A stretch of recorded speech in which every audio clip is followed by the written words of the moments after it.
Hey guys, no, I haven't done the rewire project yet. I'm going to get around to it here in the next few weeks. Going to use EMT instead of the Liquid-Tight though. That is the one change, but that's not what I have for you today. This is what I have for you today. I picked up two new panels. These are the SolarWorld Sun Module 340 watt panels, and they are huge. I think they're 79 inches tall and 38 inches wide. Now let's look at the sheet on this guy. 47.6 open circuit. Wow, 9.69 ISC or short circuit. So how are we going to do this? Since it is upgrade time, and this will be number one in probably a series of who knows how many. So game plan is this. I have to get another charge controller. That FlexMax 60 cannot take anymore. Number one. Number two, the 6 panels that are on there now are, there's 4 235s and 2 240s. These are 340 watt panels. It'll just, basically knock them down to 235 watt panels, and no sense in doing that. But it can't even handle it. At 24 volts, 1500 is the max. If this is a 48 volt, yeah, I could probably, get away with it, but even though it is 680 watts. But the game plan is going to be to pick up a Classic 150, and that'll probably be the last component that I actually do. So the way this is going to have to happen is I got to get these things out of my garage. So first order of business is to build up another Unistrut tilt leg array for these two panels. I was looking at pictures of the one already built, and those panels are, the ones that are up there now are, I think, 65 inches long, and these are 78. So I should be able to use the same, material and everything, and if I need to, I can just kind of spread it out a little bit. But I think what I'll do is I'll just match it up, and the panels will overhang a little bit, but, not a big deal. I mean, I'll figure it out when I get up there. But I do need to get up there and take a measurement and see how much space that I have. I think I only have about 86 or 88 inches up there, something like that. So, but we'll see. So first order of business is buy some Unistrut, build this thing, and get these panels out of the garage. That's the first order of business. And once that happens, I can go and just mount them up and be done with it. Second thing is the NMPV3, which is mounted to the Iron Ridge tilt leg array. He's going to get swapped out for an NMPV6, and here's the reason why. And I'm considering using 2 boxes, or I may just use one. I don't know yet. I got to, like I said, get up there and kind of figure it out. I could just use an NMPV6 and have this 2-panel array, which is going to be about 12 feet away from it.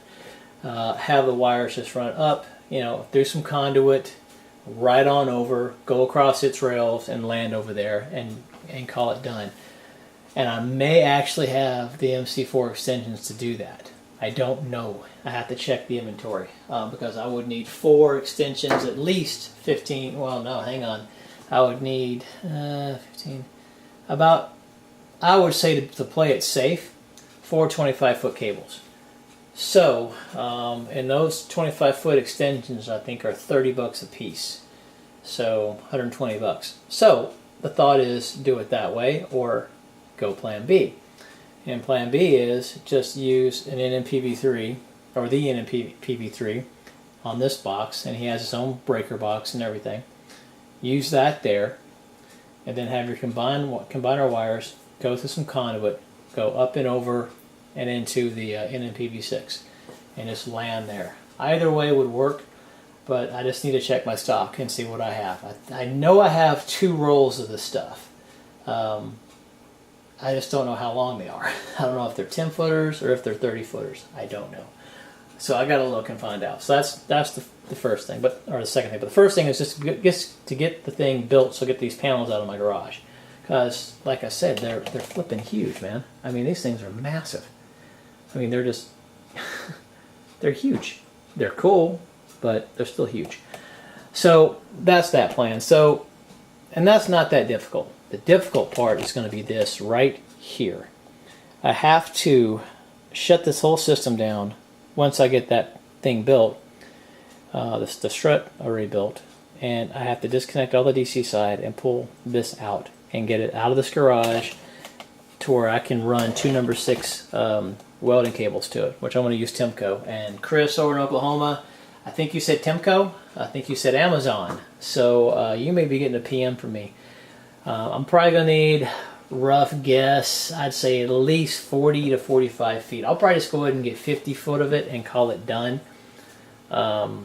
This way, I'd rather have a little too much than not enough. So we'll see. I do have to do a separate run. So even if I do use one box, I still have to have a separate run because they're coming. This cable here, these two number 4s are coming into this charge controller, and I'm going to have another set come into the other charge controller, so I can't mix them. So you have to do that. And there goes the fan again. Anyway, so that's what's going to happen there. Now, the other thing that's going to happen is, where am I going to land this stuff? Well, these are NMEDC breaker slots. Midnight Solar has these, from I think 10 amp up to 100. And there's also, because of the family, there's a knockout for cable. So what I'm going to do is, what I'm going to have to do is I'm going to have 2 breakers. One breaker for the solar coming in, which will probably be a 60 amp, so it's going to be number 6. And then I'm going to have another 60 amp breaker coming in that will be for the charge controller and the battery bank. So that'll take care of that. And that'll be just fine. That's plenty. I know the classic 150 can do 94 or 96 amps. I'm not going to be pushing that much through, So, I mean, we're talking, what, 80 some odd, 90 some odd watts open circuit when they're seriesed up. But like I said, it's not going to be, converting that high in the ampere, so I'm not too worried about tripping the breaker. I've already talked to Midnight and they said, yeah, that should be fine. Just match it up with the cable, call it done. So other than that, the Trimetric's got to get moved. I got to move him over probably about a foot this way, and then that classic 150 can sit right where he's at. I'll probably move it over a foot and a half, just to give it some breathing room in between the two, So, but other than that, guys, that's pretty much the game plan. So step number 1 is to go find my piece of paper that has all of the dimensions and part numbers of the Unistrut stuff that I'm going to need, and give my buddy a call and see how much this is going to cost. So that's the next step.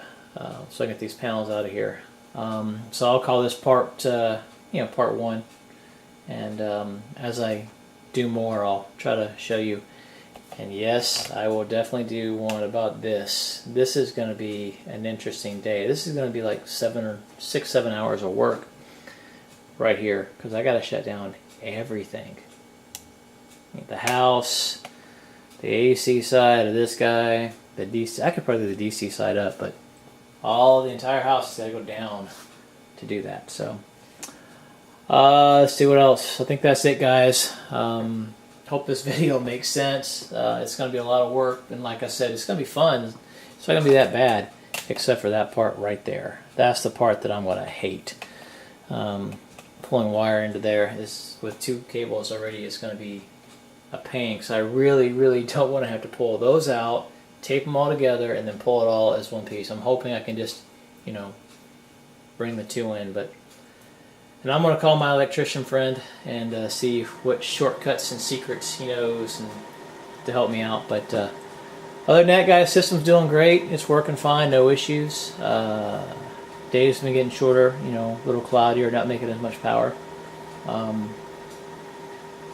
And like I said, I'll bring you along for this if I can. Most likely I will. But next step is go make some phone calls, find out how much this strut's going to cost me. So you guys have a good one. Take care.